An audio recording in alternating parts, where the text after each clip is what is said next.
Hi friend, नमस्कार। আমি chef কালপন Maiti. আজ একটা নতুন রেসিপি নিয়ে চলে এসেছি।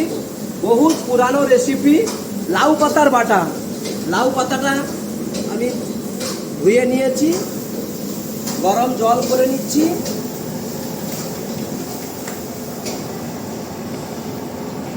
আমার জলটা গরম হয়ে গেছে, পাতাগুলো সব দিয়ে দেবো। 2 থেকে 3 মিনিট, বেশি সময় লাগবে না। বয়েল হয়ে গেলে এইটা আমি ছেঁকে নেব, তারপরে সতে করব। বয়েল করার আগে প্রসেসটা দেখাচ্ছি, তারপরে প্রসেসটা সতে করার প্রসেস আছে। এটা ভালো করে বয়েল করে নিয়ে ঠান্ডা করে নেব একটু। এটা আমার বয়েল হয়ে গেছে ভালো করে।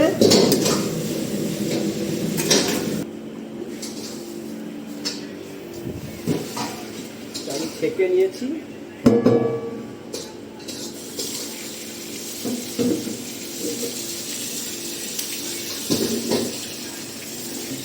এটা ঠান্ডা করে নিচ্ছি। ঠান্ডা করলে আমার কালারটা ভালো থাকবে, সবুজ সবুজ হয়ে থাকবে, সেই কারণে ভালো করে ঠান্ডা করে নিচ্ছি।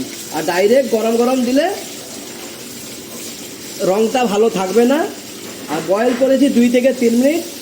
আমি এবার ঠান্ডা করছি 1 মিনিট, পুরোটাই ঠান্ডা করে নিয়েছি আমি। এরপরে আমি সতে করব, বেশি সময় লাগবে না, খুব ইজি সিম্পল রেসিপি।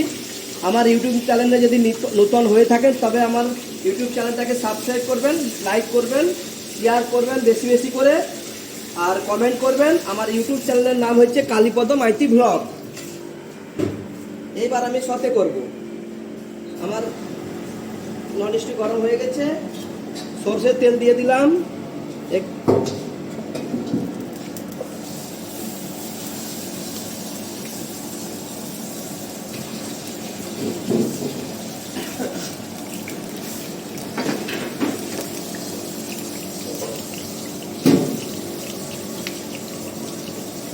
শুকনো লঙ্কা দিয়ে দেবো,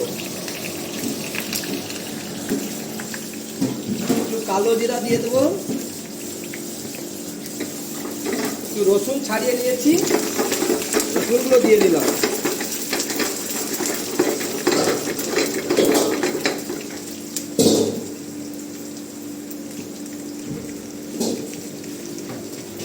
লাউ পাতাগুলো যে রেখেছিলাম ঠান্ডা করে দিয়ে দিলাম।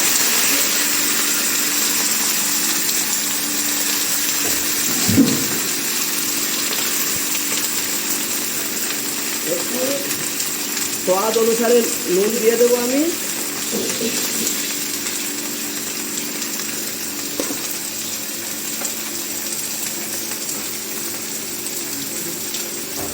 এইটা আমি সতে করবো, মিশিয়ে নেবো, যা বেশি সময় লাগবে না।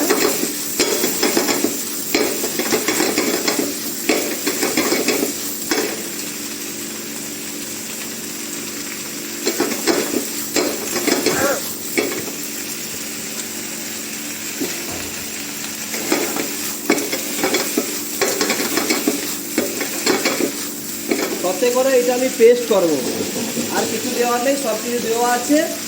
পেস্ট করার পরে আমি ভাত দিয়ে করে খাবো। এটা যদি না আপনারা ট্রাই করেন খুব মিস করবেন। খুব পুরানো রেসিপি, মায়েরা, ঠাকুরমারা, দিদিমারা খুব বানাতো আগেকার দিনে এটা রেসিপি।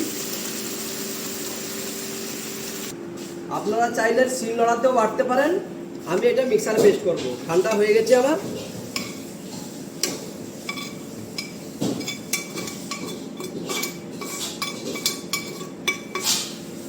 মিক্সারে যেহেতু করব সেই কারণে একটু আমি জল দিয়ে দেবো। শিলনোড়াতে করলে জল দিতে হবে না।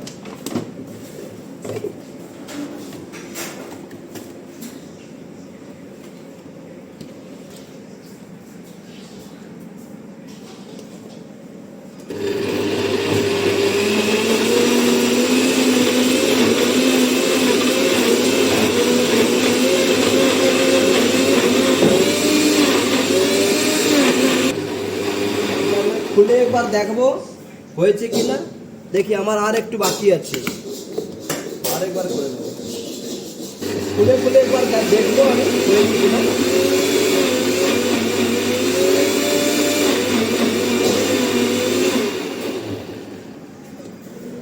দেখি আর একটু হবে।